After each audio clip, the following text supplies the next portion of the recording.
The walls are whispering tonight. Oh, they're whispering about a haunting. This is one of the most famous haunted places in the world. And if you stay here, you might hear the whispers too. Welcome to the most haunted place in the world, or at least this one building. It's got more ghosts than a graveyard and more secrets than a confessional. This is where we stayed. This is where the ghosts are. And this is what happened in room 636. This is our last stop on our road trip. We have been driving for days through the American South, stopping at old motels along the way, but there was always something about this one that drew me in. The faded neon lights, the angular shadows cast by the palm trees, the fact that it doesn't show up on any online map. There's no website with rules and warnings. No reviews from other travelers who have stayed here and lived to tell the tale. This place is almost completely off the grid, which is perfect because that means there are no expectations. This is our kind of place. We didn't even know what state we were in anymore. Somewhere between Mississippi and Alabama, maybe Louisiana. Doesn't matter. The only thing that matters is getting out of the car and going inside. If the front desk clerk noticed us staring at the carpet, he didn't say anything. When he finally looked up from behind the counter, his eyes were bloodshot, and he looked like he hadn't slept in weeks. He barely glanced at us as he checked us in and handed over the keys without saying a word. Was he just tired, or is he one of the ghosts? As we walked down the long hallway, I started to feel a growing sense of dread. Our room key felt freezing cold in my hand, and each step echoed loudly in the oppressive quiet. The air conditioner rattled like an old engine, perhaps straining to stay cool under the weight of all these stories. Then we turned the corner and saw our room, 636.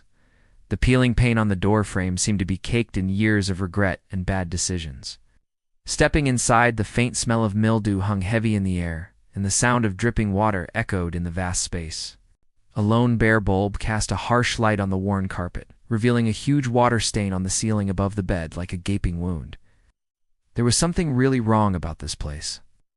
But it was until the night had fallen and the curtains drawn that the full horror revealed itself. In the dark, this room wasn't just creepy, it was scary.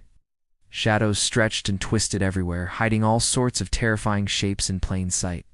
First, I tried to laugh and make light of the situation, but the more time that passed, the heavier the silence became. And it was then that I heard it. A low, guttural voice whispering right next to me, just beyond my hearing. Then it stopped. I strained to listen, but all I could hear was the sound of my own breathing and the distant hum of the refrigerator. I told myself it was just the wind outside or maybe some pipes in the wall, but then the whispering started again. Get out, get out, get out. Now, the voice seemed to be coming from everywhere and nowhere at once, weaving through the room, hiding under the bed, slithering out from the closet. I grabbed my girlfriend's hand, her fingers ice cold. She had heard it too. Now we both strained to listen. We needed to understand what was happening. And it came again, closer now, louder. Get out, get out. Out. My skin crawled as goosebumps erupted across my arms, and that's when we noticed the closet.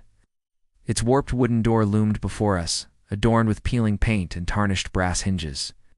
I knew I should leave it alone, but something compelled me forward. As I reached for the doorknob, its icy coldness seeped into my bones, sending shivers down my spine. With trembling hands, I turned the knob and pushed the door open. Inside, darkness reigned, thick and heavy, obscuring any glimpse of what lay within. I hesitated, the air growing colder around me. My phone screen's faint glow revealed motes dancing in the gloom. And then I saw it, a shape huddled in the corner. I stepped closer, my heart pounding against my ribs, willing myself to call out, but my voice caught in my throat. It was a mannequin. I let out a breath I hadn't realized I was holding. Relief washed over me, bringing with it a surge of adrenaline. Suddenly self-conscious, I quickly closed the door, leaving the whispering voices and the shadowy figures to their vigil. Back in the safety of the car, we decided to stick around a little longer. We drove to the nearest diner and ordered coffee. Over the din of conversation and clatter of plates, we told each other ghost stories, trying to find some rational explanation for what we'd heard. Maybe it was an old recording, a trick of the motel's owner. But neither of us was convinced. As dawn broke, the sky, a pale imitation of its former self, we left the motel, eager to put the previous night behind us. Yet something kept me from glancing back. As we pulled away, I noticed a lone figure standing by the window of room 636, waving frantically for our attention. I slammed on the brakes and we screeched to a halt. Heart pounding, I jumped out of the car and raced back to the motel, desperate to help whoever needed assistance.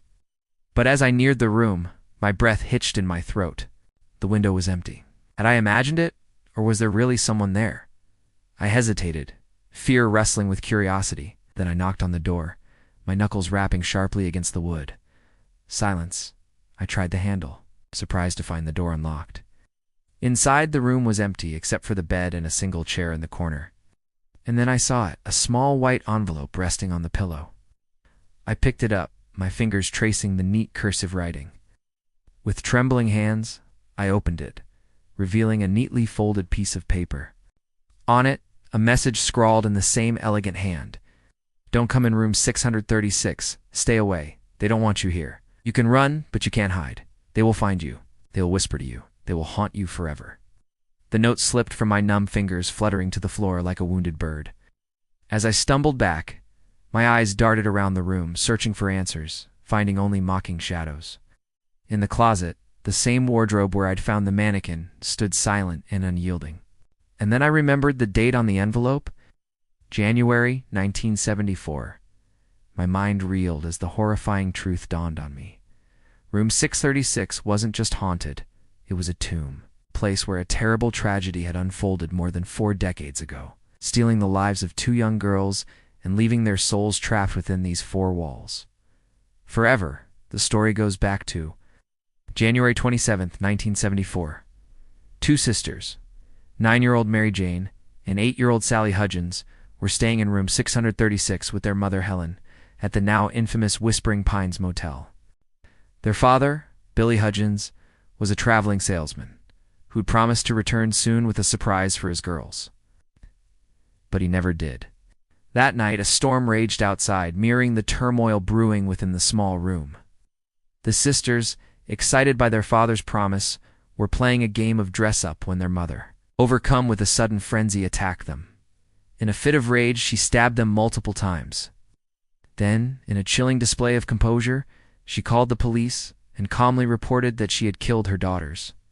When the authorities arrived, they found the girls lying in a pool of blood, their tiny bodies riddled with stab wounds. Helen was arrested and charged with the brutal murders. She spent the next 15 years in prison, claiming she had no memory of the crime due to mental illness. However, psychiatrists found her fit to stand trial, citing her manipulative behavior and elaborate lies. On January 1989, after serving her prison sentence, Helen was released, forever branded as the monster who had murdered her own daughters. To this day, no one knows why she did it, but the story doesn't end there. Visitors to the motel have reported hearing the voices of the children echoing through the halls, seeking solace or perhaps revenge. Some have even claimed to see the ghostly figures of the sisters peering out from windows or standing by the beds. As for room 636, it remains sealed off, a grim reminder of the horrors that transpired within its walls. Locals claim that the presence in the room is so strong that no one dares set foot inside.